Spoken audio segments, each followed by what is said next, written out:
కూడా దురదృష్టవశాత్తు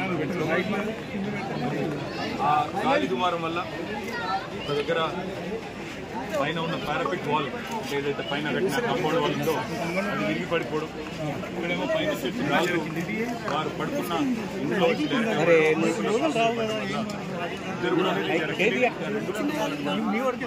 ఎమ్మెల్యే రేలింగంపల్లి గాంధీ గారు, నేను, అదేవిధంగా మా గౌరవ కార్పొరేటర్లు నాగేందర్ యాదవ్ గారు, శ్రీకాంత్ గారు, ఇంకా ఇతరులందరం కూడా కలిసి పరామర్శించడం జరిగింది. మరి గౌతమ్ గారు అందరితో కలిసి ఆ కుటుంబాలకు రక్షణ సాయం కింద మా పార్టీ తరఫున 1 లక్ష రూపాయలు వారికి సాయం కూడా చేయడం జరిగింది.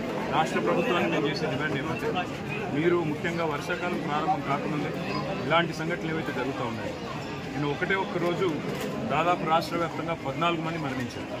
ఈ 14 మందికి కూడా తప్పకుండా రాష్ట్ర ప్రభుత్వం వెంటనే స్పందించి ఒక్కొక్కరికి 10 లక్షల రూపాయలు చొప్పున మరి వారి మరణించిన కుటుంబాలకు రక్షణ సహాయం చేయాలని, ముఖ్యంగా హైదరాబాద్లో దాదాపు 1 లక్ష డబుల్ బెడ్రూమ్ ఇల్లు కట్టి అందులో ఒక 60,000 దాకా కేటాయించింది. ఈరోజు ఇక్కడ ఏ కుటుంబాలు అయితే నిర్వాసితులైనారో వాళ్ళకు వెంటనే ఆ డబుల్ బెడ్రూమ్ ఇల్లు కూడా కేటాయించాలని చెప్పి వాళ్ళు కోరుతా ఉన్నారు. ఎమ్మెల్యే గారు కూడా వెంటనే ఈ విషయంలో GHMC కమిషనర్కి, జోనల్ కమిషనర్ కూడా కలుస్తారు.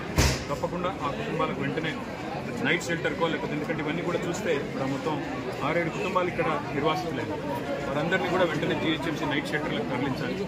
అదేవిధంగా ఆ కుటుంబాలకు డబుల్ బెడ్రూమ్ ఇల్లు కూడా ఇచ్చి, ఆల్రెడీ రెడీగా కట్టి ఉన్నాయి, అవి కూడా ఇచ్చి వారిని ఆదుకోవాలని చెప్పి కూడా మా పార్టీ తరఫున రాష్ట్ర ప్రభుత్వాన్ని డిమాండ్ చేస్తూ, మరి ఈ కుటుంబాలకే కాదు మిగతా కుటుంబాలకు కూడా తప్పకుండా మా పార్టీ తరఫున మా కార్యకర్తలు, మా నాయకులు ఎక్కడి వారు కూడా అండగా నిలబడతారని కూడా తెలియజేస్తూ, మరణించిన కుటుంబాలకు మా పార్టీ తరఫున మా నాయకులు కేసీఆర్ గారి తరఫున తీవ్రమైన సానుభూతిని, సంతాపాన్ని తెలియజేస్తూ వారి ఆత్మలకు శాంతి చేకూరాలని కోరుతూ, వారి కుటుంబానికి మనోధైర్యం కూడా భగవంతుడు ప్రసాదించాలని కోరుతున్నాను.